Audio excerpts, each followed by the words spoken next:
Yeah, in today's class, we are mainly going to see canny edge detection.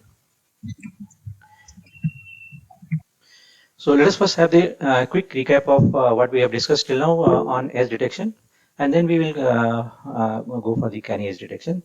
So we have discussed two types of operators till now. Some operators which are based on first order derivative. There are some operators which are based on second order derivative, and we also discuss a few techniques to detect edges in case of noisy images. So first we will have the recap of these things that we discussed, and then we will talk about canny edge detection. The operators which are based on first order derivative or first order differences, these are few examples. Privet operator we have seen, Sobel operator, Robert Cross operator, all these operators are based on first order derivative or first order difference. And whenever we are using first order derivative, we actually to find out the edge locations or edge points, we look for the high gradient. Laplacian operator was the operator which was based on second order difference, and whenever we are using any second order any operator which is based on second order differences to find out the edge locations or edge pixels, we look for the zero crossing. So in the previous case, we were looking for the maximas or the points where the high gradient was very high. Now in this case, we are looking for the points where the value is zero. In the filtered image, when you are filtering, when you are using this operator on your image, whatever filtered image you get, there we look for the places where the values are zero. And I mean, more precisely, you can say we are looking for the zero crossings there. And we also discussed if your image has noise, then how to handle that and how to detect edges in that case. So we discussed that to detect the edges in case of noisy images, we need to do something so that we remove the noise first. So smoothing is the operation which is used for removal of the noise. So we discussed that we use smoothing operation on the image, and then whatever filtered image or the clean image after smoothing we get, we perform the edge detection on that image. Okay. And then we also discussed that there are some operators which combine these two operations. So smoothing and edge detection is combined in one operator. LOG was one such operator where which is actually based on the second order difference, and it combines the smoothing and edge detection together. Similarly, DOG operator was another operator which was also was combining edge detection and a smoothing operation in one. So now let us discuss the canny edge detection. So let us first highlight a major drawback of all the techniques that we have seen till now. So in all these techniques, I mean, if you go into details, we have said that whatever filter we have for a particular edge operator, first we apply that filter on the image, and then whatever output image we get, we do some kind of thresholding on that image to get the final edges. Okay. And when we are doing the thresholding, we just use one threshold. And what is the problem with the one threshold? Suppose if this threshold is very high, then you will be only able to detect very strong edges from your image. If this threshold is very low, then you will be able to only you will be able to detect weak edges, but along with that, you will also detect noise. Okay, so if you see here in the Sobel output, you see in the original image you have edge here, but you don't see any edge here. Right. Similarly, in this part also you have edge, but you don't get the proper edge in the output. Okay. So this problem is happening actually because we are using two thresholds. So canny suggested to make use of two threshold in place of one threshold. We'll see how exactly that is done. So in this canny edge detector was proposed in 1986 by Canny, and it like other LOG and DOG operators, this operator also combines Gaussian smoothing with the derivative function. Okay. So both go hand in hand, and Canny proved that the first derivative of the Gaussian is actually the good approximation for his optimal edge operator. And in Canny edge detector, we combine both derivative and smoothing, as I just said. And Canny uses the concept of hysteresis-based thresholding, which actually uses two thresholds. Okay. And Canny edge detector is called an optimal edge operator. Any operator, if you are calling the operator as optimal edge operator, there are two conditions that need to be satisfied. One, the good detection, it should do good detection, which means that it should detect real edges, as many real edges as possible. And second property that it should satisfy is the good localization. That means it should detect the edges as close as possible to the location of the true edges. So in your image, you may have an edge at a particular place, but your detector may not detect the edge at that particular place. It may detect the edge maybe 1 or 2 pixels on the, this side or that side. So if that is the case, then we don't say that is a good localization. Good localization means your edge point that your operator has given should be as close as possible to the true edge location. So Canny satisfies actually both these criteria. So that is why we call this operator as an optimal operator. Okay, and in Canny's detection, we perform first order derivative. We make use of first order derivative and second order derivative both. So in the first order derivative, we are looking for the maxima, and in the second order derivative, we are looking for the zero crossings, and wherever these two conditions are satisfied, those locations are actually considered the edge locations. What is here this del G or del square G? So these are the first or second order differences of Gaussian. In 1D case, you can see that these expressions will be like this, and similarly, you can compute the gradient. Like this first or second order differences for the 2D case. We've already seen in the last class. Okay, Canny is a good edge detector. It is able to detect strong edges as well as the weak edges. Normally, all the edge detectors, they will detect strong edges, but as soon as you try to detect the weak edges, along with the weak edges, they also detect the noise. So in Canny, this is a good thing. It detects strong edges and weak edges, and it is able to suppress the noise. And to achieve this, it actually makes use of two thresholds, as I just said. It actually makes use of a high threshold. With the help of that, it detects the strong edges, and it makes use of a low threshold, with the help of which it detects the weak edges. These are the steps that are followed in Canny edge detection. First is the noise reduction. Second is the computation of gradient. And then the third step is the non-maximum suppression. And the last step is hysteresis-based thresholding. We'll see the details of these steps one by one. So in the noise reduction, what we do? In the noise reduction, the objective is to remove the noise, and how we remove the noise? By performing filtering. The common operator which is used for filtering to remove the noise is Gaussian filter. So first the Gaussian filter is used to remove the noise, and then on the filtered image, the gradient is computed. Here, both in edge detection, we will use gradient direction as well as the gradient magnitude. In all the operators that we have discussed till now, we have only made use of gradient, not the direction. But in case of Canny, we will make use of both the things. Now, if you just see these steps here, we are saying that we are doing first noise reduction, and then we are doing the gradient computation. Okay, but if we are doing these two things separately, we see here that when we are doing a smoothing and derivative, we are applying them separately. Then this basically these two operations actually opposes to each other. They oppose to each other, and when these operations are combined and applied together, then this effect is actually nullified. So that is why all these step 1 and step 2 that we have discussed, they are actually combined, and both the operations are applied together. So in Canny also, smoothing operation and the derivative operation is combined in one operation, and then both the operations are actually performed together. Okay, so please remember this.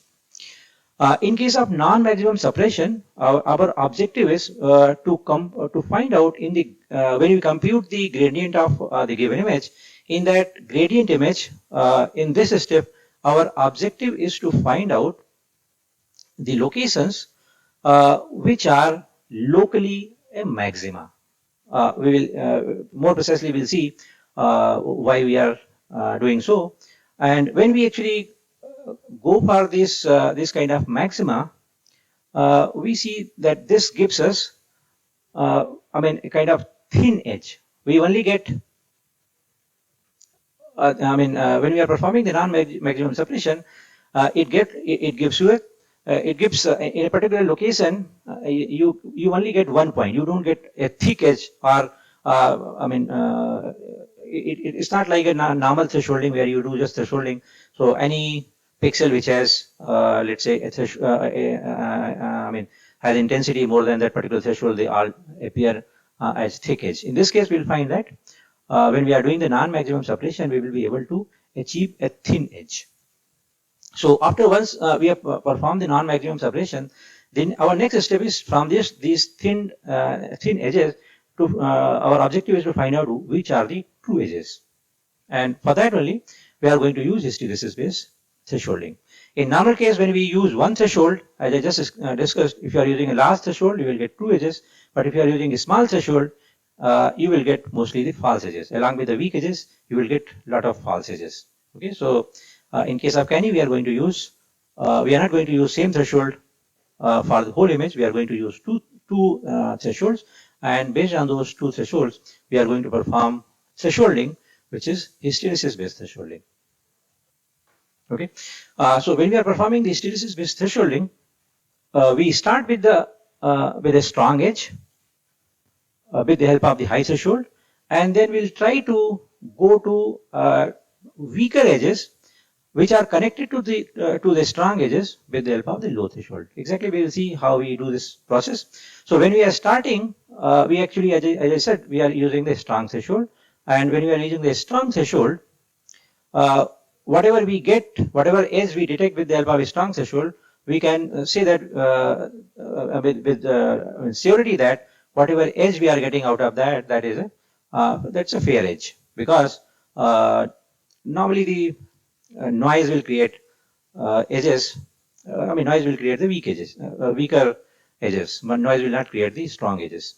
So if we are using, first we are using high threshold, and then if we just analyze what we get after performing the high threshold, thresholding based on high threshold, whatever we get, we can be fairly sure that those points are part of genuine edges. Now, once these genuine edges or genuine edge points or the strong edge points are detected, with the help of the second threshold, we will see that we will be able to trace out the weaker edges which are connected to these strong edges. Okay. So by doing so, we will be actually able to trace the faint sections, or the section of your image where the intensity difference between the foreground and background is not high. There also we will be able to trace out the true edges. Okay, this is a summary of the steps that we are following here. First, we have the original image. On the original image, we are doing the smoothing and computation of the differences. As I just explained, these two steps will be combined, and then we perform the non-maximum suppression to find out the local maxima point in the gradient image, and then after that, hysteresis-based thresholding is performed to find out the strong edges and the weak edges which are connected to the strong edges. In this process, when we compute we have this, we get the smooth image here. Let's say image I is the input. We perform a smoothing operation on that. We get this smooth image. From that smooth image, let's say the gradient in x and y direction is computed, and again these two steps are combined.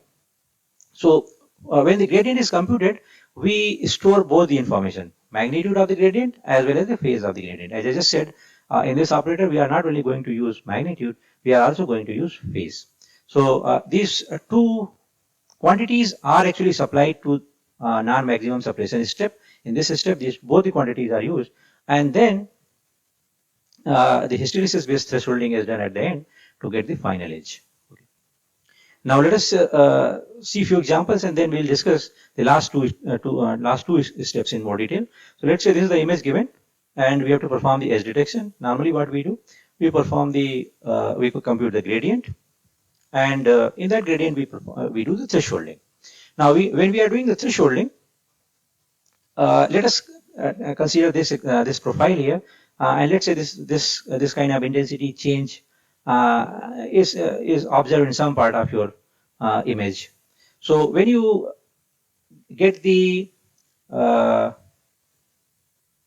gradient of this profile, let us say that gradient is here. Okay, let's say whatever profile you see here, this was corresponding to the image pixels that you'll find below this red line that I've drawn here in the original image. So this was the profile there, and at this place you found the change in the intensity, so you found the gradient. So your gradient, when you are computing, we are taking the first order difference, let's say in this horizontal direction, you will get a profile like this. Now if you are doing the thresholding on this, all the pixels which are in this region, from this part to this part, all of them will be actually declared as edge pixels because all of them satisfy that threshold criteria. So that is why we earlier discussed that if you are just using one threshold or normal thresholding that is done in all the other cases, we will get a thick edge. Okay. And now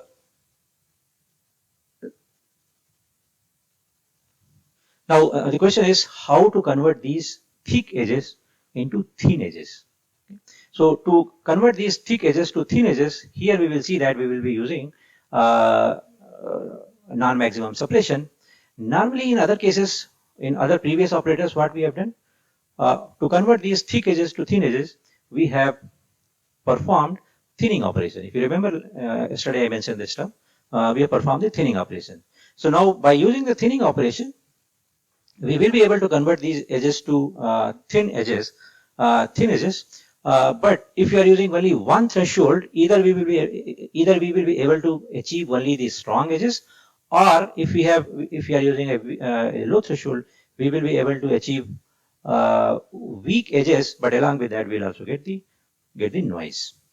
Okay, so the normal thresholding has these issues, as you see here. When you are using let's say strong threshold, this part of though you have, in the cheek part also you have edges, but you are not able to detect the edges here in this part. Okay. And if let's say you try to achieve this region by lowering the threshold, you will be able to do that, but along with that you will find that a lot of noisy edges here or here in these portions you may find, depending on like what is the content you have in your image. So to handle these situations, we have two steps here. One is the non-maximum suppression, and then the hysteresis-based thresholding. What we do in case of non-maximum suppression, if you just see this profile image here, in the process of non-maximum suppression, we are trying to find out the tip of this gradient profile, because that is, if you consider a local neighborhood in this region here, this tip is the point where the gradient is high. So in non-maximum suppression, as the name suggests, what we are trying to do in the gradient image, we are trying to suppress those pixels which are not the maxima. We are suppressing non-maximum pixels. So if you are able to suppress in a particular region, if you are able to suppress all non-maximum points, then whatever prevails is the point which has the maximum gradient. You can consider this example. Let's say this was the gradient image, and at some place you had this gradient profile. Now if you go across this in this direction across this profile, you will find that your gradient will slowly increase. If you see the profile, if you just plot the intensities that you are going to have in the gradient interface here, you will see that as you are approaching towards this white region, the intensity will go high, and then you will reach a maxima, and then it will come down. Okay, so at somewhere in the middle you will have a peak. So here our objective is to detect these peaks, and in detection of these peaks we are making use of the gradient direction that we have considered. If you remember, yesterday we discussed that the edge is always perpendicular to the direction of the edge. The gradient is always perpendicular to the direction of the edge. So that is why in case of canny edge detection, we consider wherever we have the gradient, wherever we have a pixel in our gradient image, at that particular pixel, we consider a direction along the direction of the gradient. And this profile that you see here is actually considered along the direction of the gradient. In this gradient curve that you see here, if you observe that, then it actually tells you that the edge is gradient is going in this direction, and that is why the edge which is perpendicular to the gradient is actually existing here in this direction. Okay, sorry, I'm not able to plot it properly, or something like this. Okay. So when we are performing the non-maximum separation, at every pixel in the gradient image, we consider a profile, let's say in a local 3x3 region in the direction of the gradient, and based on the three values, one value where you are currently standing, and other two values which are the neighbors, based on those three values will decide whether the pixel of your consideration is a maximum, a maxima, or it's not a maxima. If it is a maxima, then you will set that on in your output. If it is not a maxima, then you will suppress it and you will set it to 0. So you can consider, you can understand that here better. So let us say you are trying to find out in your gradient image if this particular pixel is, this pixel Q is a maxima or not. So how will you find out? You know that this is the direction of the gradient. So along the direction of the gradient, you will locate two pixels, one pixel here and another pixel here, and you will compare the intensities of these three pixels. And if the value of and here this pixel, the central pixel is Q, for which you are finding out whether it's a maximum or not, and this pixel P and Q are its neighbors in the direction of the gradient.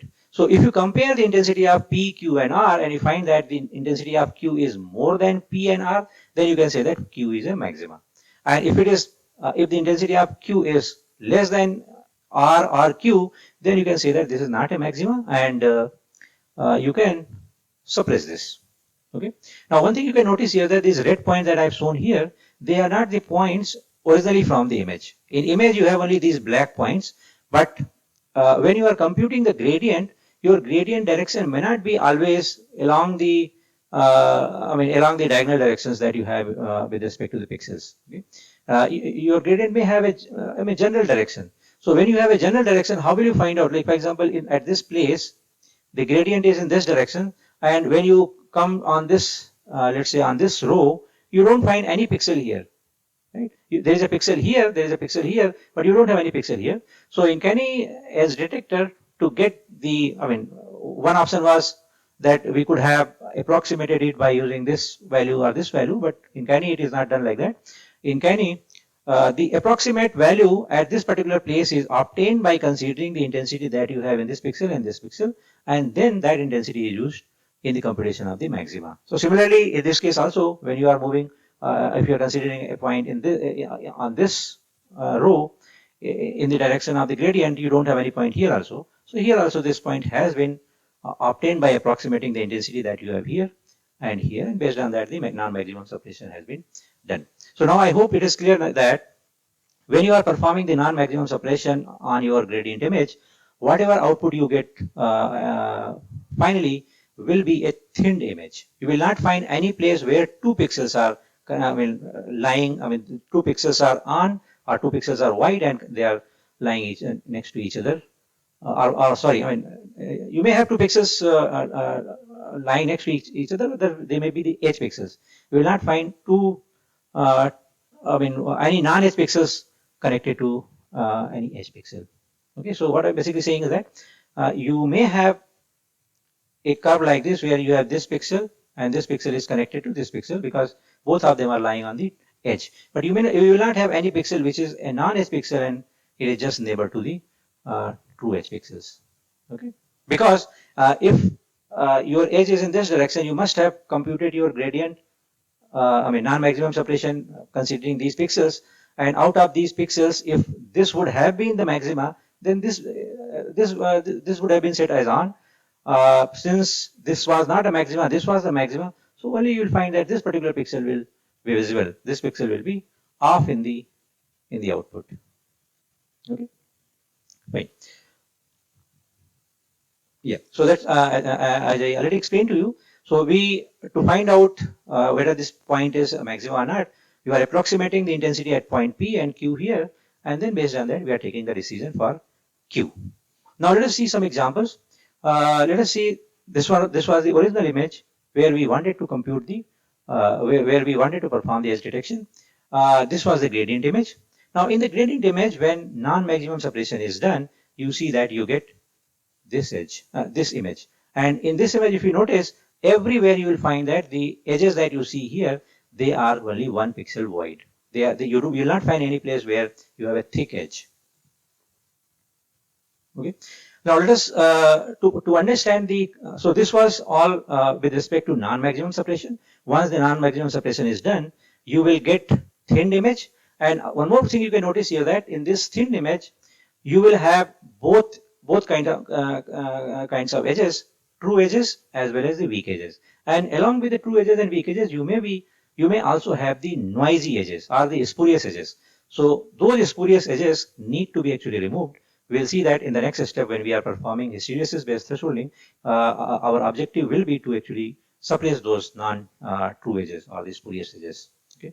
So to understand the concept of thresholding, let us see these examples. So let's say you are performing thresholding here. Sorry, this is the image where you are performing the edge detection.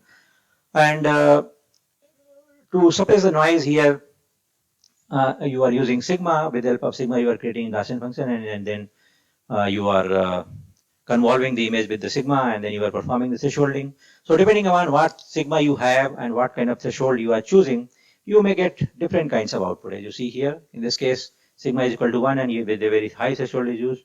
In this case, sigma is 4 and high threshold is used. In this case, sigma is 4 and low threshold is used. So depending upon what threshold and what sigma you are using, depending upon that, in your output, you may have different kind of pixels, but by all these combinations, you will not be able to suppress the spurious edges. So to perform suppress the spurious edges, here the concept of hysteresis-based thresholding is used. And underlying concept here in this hysteresis thresholding is that in your image you may have a weak edge, but your weak edge will be always connected to a true edge. Please remember, this is very important. In hysteresis-based thresholding, our assumption is that in your image you will have true edges, which may be weak edges or may be strong edges, but wherever you have weak edges, they will be always connected to strong edges. Okay, you can see this by example here. So let us say I just showed you one example here where I said that in this particular part you are not getting any edges. Okay, but if you go to the original image, you see that you have an edge here. Okay, and in this particular part, edge is there, but since this background and this foreground or the object part and the background is having very similar intensity, you are not able to detect those edges. But these edges, you can see that at this place you will have a strong edge, and these weak edges will be actually connected to these strong edges. If any weak edge you have and that is not connected to any strong edge, we can very clearly say that that is an example of spurious edges and that need to be removed. So in the hysteresis-based thresholding, as I explained in the previous slide, that we are using two thresholds, one high threshold and another low threshold. So when we are starting the hysteresis-based thresholding, we start with high threshold.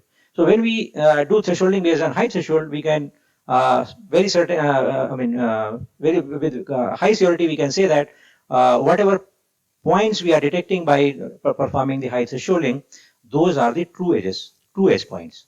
And from those true edge points, we actually try to traverse in the neighborhood and try to see if there are any points which are having weak gradient. If you find that and there is any point where the gradient is weak, but it is connected to high intensity, high gradient point, then you will join them. Okay, and like that you will keep doing that. So if you just complete this, you will find that your true edge will be detected and it will get connected to the strong edge. Okay, so that is the whole concept here. Now there are two thresholds, as I just said. High threshold is used to find out the strong edges or strong edge points, but second threshold, this low threshold, is actually used to find out how much low you should go or how weak gradient points you should consider. So for example, let's say this particular point here has high gradient, we have considered it. But next point here, this one is having, let's say, this, or let me just draw it here. So suppose I'm talking about the 2 points here. This is 1 point here at this place, which is having a high gradient, and there is a neighboring point here, which is having a low gradient. Now this low gradient is high gradient is, let's say, 180. So it's a very high value. With COT, you are saying that this is an edge point. But if this, let's say, gradient is just 10, will you consider this as a true edge? Or if, let's say, this gradient is 50, then only you will consider this as a true edge. So what should be the criteria? So to decide up to what extent you can consider the weaker gradients as true edges, to decide that we have the second threshold. So based on the second threshold, we will see if any pixel in the gradient image is connected to this strong pixel. If that pixel has a gradient value more than this lower threshold, then only you will consider that that's a true edge pixel, and then you will only connect it to this strong edge. Okay, so that is why we have the concept of true edges, two thresholds here. So we will have two thresholds. We can say that, let's say, K high is the high threshold and K low is the low threshold, as I already explained here. High will be used for detecting the strong edges, and low threshold will be used to find out the weak edges which are connected to the strong edges. And normally we choose this kind of relationship between the high and low threshold. If your high threshold is K high, then normally the low threshold is just half of that. Okay? There's no fixed criteria, but normally we do like that. Okay. Now let us see some examples of canny edge detection. So this was the input image. This is the image which is obtained by performing the high thresholding. This is the image which has been obtained by low thresholding. And please remember that these images have been obtained by performing this thresholding on the gradient image. Okay. Here we are not talking about the canny edge detection. These are the outputs of normal operators. And now here you see the problem. When you are having a strong threshold, you are getting strong edges. When you are having low threshold, you are getting weak edges, but along with them, you are getting a lot of noise. As you see, you can see this part don't have any edge, but this has, you still get edges here because of the low threshold. So I think these are these two edges. But if you perform the hysteresis-based thresholding, you can see that this particular part, which was having the noisy edges, they have been removed. All those noisy edges, or those noisy pixels have been noisy edge pixels have been removed here. Why you could remove them? Because those pixels were actually not connected to any strong edge, and that is why we said that they are not the true edge pixels, and we just remove them. Okay. Now you can compare the results here. So you have again the original image here. This shows you the strong edges, only strong edges. This shows you the weak edges. That means weak edges along with the noise, with the low threshold. But when you do strong weak edges connected to strong edges, in that case you see that you only get the true edges, the noisy parts that you see here that have been removed. Okay. And more precisely, if you see, in this case, wherever you have the weak, in the strong edges, you see that you had some gaps here in this part. Okay. To get that gap, let's say you lower your threshold. But when you lowered your threshold, you got that gap filled, but you also got the spurious edges. But when you did strong weak edges connected to strong edges, this operation, which is nothing but the hysteresis-based thresholding, in that case this gap is gone. You have got a continuous edges here, but you did not get anything here. That means those true edges here have been detected, but the false edges are the noisy edge points, edge pixels have been removed from this area. Okay. This is the comparison with some other operators. For example, on the original image, if you use Sobel, you find this output. If you use log operator, you find this output. And when you use canny edge detector, you are able to detect weak as well as the strong edges. As I pointed out in the previous slide, that this part has weak edge, but in these operators, this is not clearly coming out. But in case of Canny, you see this operator is clearly, this portion is clearly visible, right? The edges there are clearly traced out. Similarly, you can see the examples here. When you are using Sobel, this part is, the edges in this part are not properly detected. When you are using log, this part is detected, but there are, some discontinuity that you see here, and also some noisy pixels are there. But if you apply the Canny, you get comparatively better output. Okay. So now let us discuss what is the effect of sigma and the thresholds in Canny edge detection. If you just analyze this whole discussion, we have three parameters. One, sigma, which was actually defining how much smoothing you are doing on the image, and there were two other thresholds being used, high threshold and the low threshold. Now let us just see what is the impact of these thresholds or these parameters on the output. So in these two examples, this is the image where we are trying to perform the edge detection, and in these two examples, the sigma has been fixed. The same sigma used in both the examples. That means that kind of smoothing that you are getting is same in both the cases. But in the first case, you have, and also the high threshold is same in both the cases, but the low threshold is different in these two cases. So when your low threshold is very low, you can see that you are able to detect even weak edges which are connected to strong edges. You can see this particular part. In this particular part, you have two edges, and since they were connected to strong edges, when you use a low threshold, you are able to trace them.